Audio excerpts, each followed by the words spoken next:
25 оны 11-р сарын 1 MC-ийн эрг эрэлт. Энэ бол Макдодо. Макдодо брендийн албан ёсны дилер дээрх бараа бүтээгдэхүүнүүдийг тогтмол нийлүүлсээр ирсэн. Энэ удаад гараад удаагүй байгаа цоошин бараа бүтээгдэхүүнүүдийг танилцуулах гэж байна. Бидний дунд жоохон ташаа ойлголт өгдөг ийм буюу Макдодо гэдэг нь өөрөө бүхэл бүтэн гар утасны дагалдах хэрэгслийн брэнд. Хүмүүсийн нийтлэг ашигладаг энэ салаалагчдыг энэ ерөөсөө л тухайн брендийн ганц бүтээгдэхүүнүүдийг анхаараарай. Макдодо авъя гэдээ ороод ирдэг. Макдодогийн салаалагч авъя гэж хэлэх нь зөв байх нэ. Өнгө үзүмж үнэхээр гоё алсан харагдаж байна.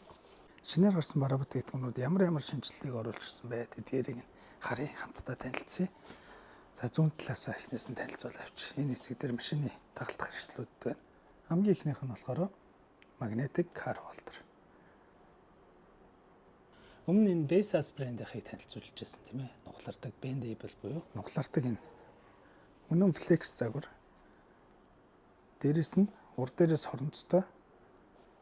За хойдолтой нэг юмруу. За энийг ер нь нэг тухта танилцуулна бичлэгийнхаа сүүлээр. Ийм загвар ирсэн байна. За car charge руу бас ирсэн. 38 ватттай CA хосолсон оролцоотой QC3.0-той PD буюу power delivery. Машины тамхины асаагуур дээр ордог адаптеруудыг бид нэр яг утасныхаа хүлээж авах чадамжинд нь тааруулаад авчвал зүгээр байдаг. Гэхдээ тэгээд болж өгвөл өндөр ватттай байх тусмал шахалт маань өндөр болчихно. Утас маань хүлээж авдагаараа л авна. Бас нэг nimble гэдэг жоон компакт минимал загварын тогтоогч ирсэн байна. Энийг бас задлж үзнэ. Төрдөө байж. За дээгүүр юу вэ? RGB wired earphones гэж шүү. Тэр өмнөх загварнаараа ийм бооз. Тэгсэн энэний савлгааж ухамшлагдаад RGB болцсон юм байна. Тэгэхээр энэ лого өөрөө астаг болсон байна гэсэн. Яг энгийн хэрэглээнд заримдаа тоглоомд ч гэсэн энийг ер нь ашиглаж ирдэ шүү. Утасны чанар манар бол үнэхээр сайн. Энийг бол та идлээд хэрэглээд барахгүй. Гэмн микрофон нэг жоохон энгийн хэрэглээний учраас тоглоомд жоохон жолдаад байд. Амраггүй орт болохгүй. Зөвхөн C загвар дээр RGB болоод савлгаа нэрээ өөр болсон юм байна. Lightning бол 3.5 та загварууд нь яг өмнөхөөрөө хэвэнтэй байна. Эндийн Lightning plug нь өөрөө шууд холболцтой гэдгийг бас сануулгын зөв бах. Энийгээр бүр цоошин савлгаатай гоё бүтээгдэхүүнүүд харагдаад тах юм. Ийм хар савлгаатай болсон ч илүү тийм гоё prime luxury харагдаад байна. Энэ бол 67 та адаптер байна. Нийт гаралт нь 67-тай 2C 1А-тай. За нэг иймэрхүү адаптеруудыг бол зөндөл тайлбарсан да тийм ээ. 67-тай байна. 45-тай байна. 17 барьдаг хүмүүст бол ер нь 40-тай адаптерууд аягүй гоё яваад байгаа шүү. Тэгээ 2C-тэй болохоор ерөнхийдөө 2 төхөөрөмж зэрэг цэнгэлчих боломжтой.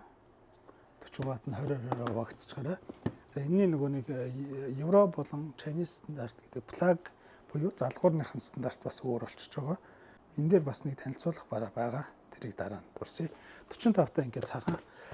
Дээрэс нь яг нэг хятад стандарт манай Монголд ер нь бас хэрэглэхэд их нийтлэг гэдэг те. 45-таа яг ийм хар загвар. Энэ бол айгүй компакт юм биш үү?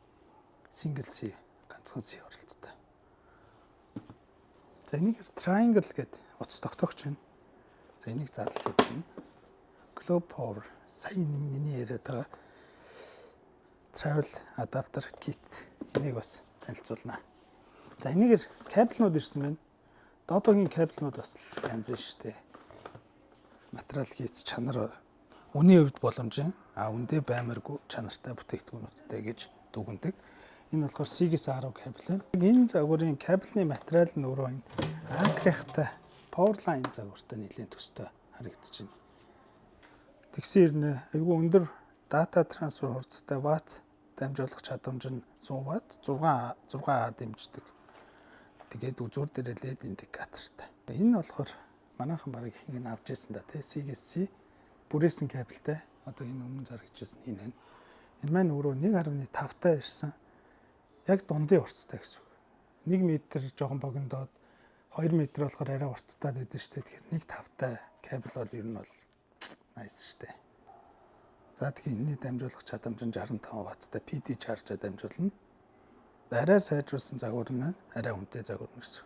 Энэ болохоор бас шинээр гарсан transparent design үзүүрсэг дээрэлээд идэг кадртай 100 ваттын дамжуулах чадамжтай 1.2 м урттай бүх төрлийн утсанд зориулсан юм кабель байна. Өнгөний хувьд бол нэлээд сонголттой ирсэн байна. Энэ десерт өнгө энэ 16 сер дээр зориулсан өнгө юм шиг байна. Цагаан байна, десертийн хар байна. Тэрнээс гадна одоо Seagate Lightning болчихж байна. Seagate Lightning дамжуулах чадамж ингээд хандшгүй буурчж байгаа. 36 ватт болчихж байгаа. Бусад мэдээлэлээр бол яг ичлэг 14 болон дүүнээс доошх загвар төрөх үг тийм ээ. Түрүүний ихэн танилцуулсан Seagate 10 байсан. Тэрний Seagate C загвар нь 1.2-тай. Тэгээ PD болчихж байгаа шүү Монгол. Энэ дээр болохоор 100 ватт нь өндөр байгаа ч гэсэн супер чарж. QC технологи энэ нь болохоор PD технологи power delivery. Түрүүний адаптер дээр бас нэг дутуу үлдээсэн байна. Манай дээр энэ иймэрхүү төрлийн адаптерууд байгаа. Адаптерууд маань дуусчихсан. Энэ болохоор айгуу гоё адаптер ирсэн байлээ. Юу вэ гэхээр 40 ватт хүртэл дэмжинэ, нийт гаралт нь. Энэ built-in cable буюу өөр дээрээ C кабелтай. Энэ кабель нь өөрөө сундаг. Тэгэхээр адаптер болон кабель тусдаа авч явах шаардлага байхгүй. Ерөөсөө ганц дангаар нь аваачаар энэ нь өөрөө сунаа. Бас нэг онцлог зүйл нь өөр дээр дижитал дэлгэцтэй одоо энэ харагдаж байгаа хэрэг. Дижитал дэлгэцээрээ хэр хурдан шахаж байгаагаа хянах боломжтой. Дөрөвний залгуур ярьсных энэ хоёр бөөрөнгийн оролттой олчоор энэ өөрөө евро стандарт болчихж байгаа. Энэ дээр харагдаж байгаа тийм ээ. EU гэж байгаа. За тэгээ бас өөр юунууд байна. Адаптерууд энэ нь болохоор 30 ватттай 3 порттой дижитал дэлгэцтэй.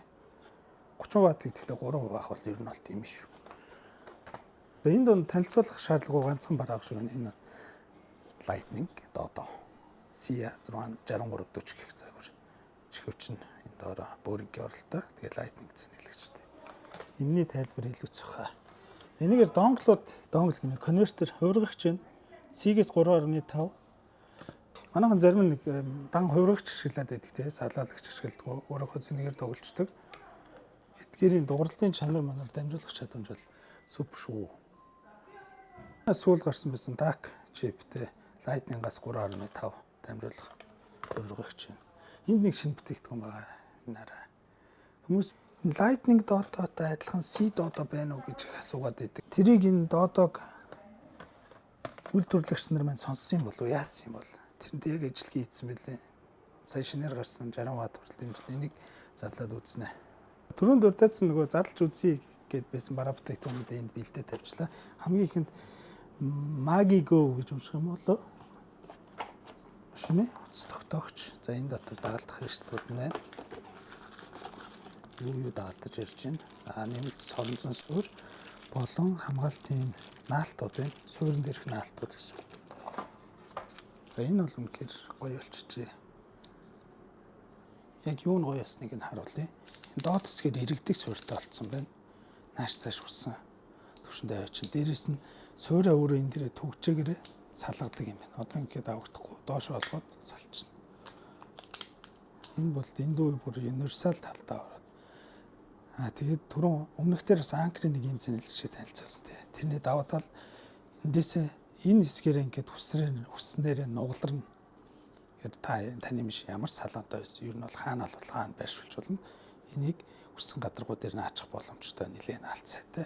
Үзүр нь болохоор шууд соронцтой. Жишээ болгоо зүгээр нэг утас. Усны кейс бариад үзье. Соронзныхын төвшин ийм амир. Тэгээд дээшээ доошоо ямар ч төвшөнд тавьчих болно. Хэрв таны кейсийн магнетик соронзон суурь дэмждэггүй бол нэмэлтээр энэ дүмрийг нь хагаал болоо. За дараагийнх нь нөгөө нэг машины тогтоогч байсан. Энэ Nimble гэдэг.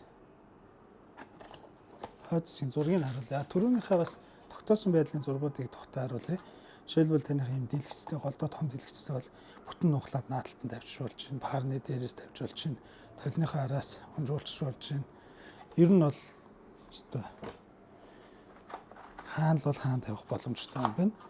Энэ Nimble гэдэг загвар нь болохоор ерөнхийдөө арай компакт талтай усархан ялгаагүй соронзолж тогтно. Энэ соронзных нь соронзны чанар бол үнэхээр сайн юм байна. Зарим соронзнууд барилж жоох муу байгаад байдаг. Энэ бол ерөөсөө яг ингээд тогтч чинь түрүүнийх шиг түгжээтэй түгжээгээ авч хагаад доод хэсгийг салчна гэсэн үг. Тэгээд энэ доод нь хамгийн гол нь гэж иргэдгээр их давуу талтай байгаад байна. Дагах хэрэгслүүд мөн адил. Түрүүнийхтэй л ижлэг юмнууд байгаа хта.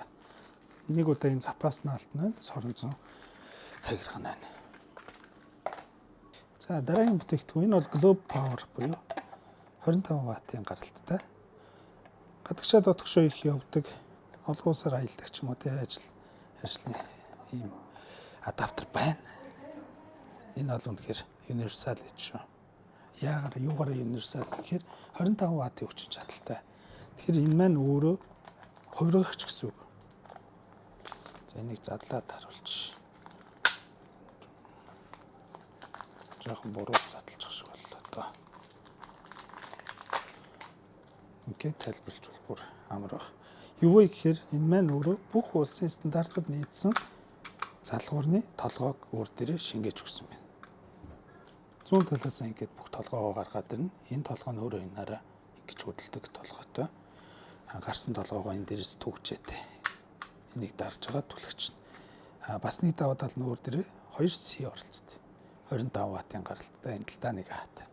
Тэгэхээр энэ байхад ерөөсөө танд адаптерч хэрэггүй гэсэн үг. Энэ дээр кабелаа залгаад уцаад сэргэлж байна. Уцж байна юу ч юм те. Тэгээ залгачаад энэ дээрээсээ бас арай бүх малти портууд нь ороод ирж байгаа. Энэ нэг бас нэг гоё юм байгаад энэ triangle энэс би нэг өөртөө авсан уц тогтоогч ер нь бол элдвтэй юм байна. Бүх төрлөөр ашиглаж болно. Foldable, соронзон суурьтай. За энэ зургаас нь харж болох тий. За иймэрхүү байдлаар үндсэн тогтолт байна. Доороос нь ингээд ширээн дээр доороос өөр дээр бас трипод суурин дээр тогтд юм байна. Селфи стик болчт юм байна. Ямар шүү юм байна харъя. Түрүүний яриадсан трипод суурин дээр 900-аад тогтчт юм байна. Энэ хэсэг дээр шууд соронзлогдно. Эдгээр энэ соронзны чанар бол үнэхээр сайн. Таны утсыг унгаач гэж аах хэрэггүй. Ингээд селфи стик болчихж байгаа юм байна. Нэгээр алцаагаад трипод суурьтай болчихж байгаа юм байна. Ойр зур бичлэг хийхэд. Ер нь ширээн дээр байхад бол айгүй хэрэгтэй идэв шүү. Ингээд гол айлва гадаргуугаас ингээд доошоо унжуулчих юм шүү. Тийм биш. Ингэж бас тогтох юм байна. За нэг иймэрхүү. Хамгийн сүүлд нь салаалагч энийг задлаад үзсэн. C додоо маань шинжлэгдэж ирсэн. Тэгээ зарим хүмүүс асуугаад байдаг. Энэ дээрээ C ороод цэнэглэгч нь өөр ямар байд юм бэ гэхээр энэ толгой сил бол доороосоо сил орно. Энэ дээр C байгаа доод нь lightning байна гэсэн тийм холимог юм байхгүй. Яа энэ яг бүр дөөрэ хат хийчих. Өмнөхөө lightning додоогоо шинжлээд хийчихсэн байна шүү. За энийг нөхрийг өөрөө бас тестлж үзнэ. Бичлэгтэй маань хамт байсан. Та бүхэнд баярлалаа. Хэрв та додоо болон бусад бараа бүтээгдэхүүнүүдийг сонирхож байвал манай пэйж руу чат чээд хургуулээд авах боломжтой шүү. Баярлалаа. Баяртай.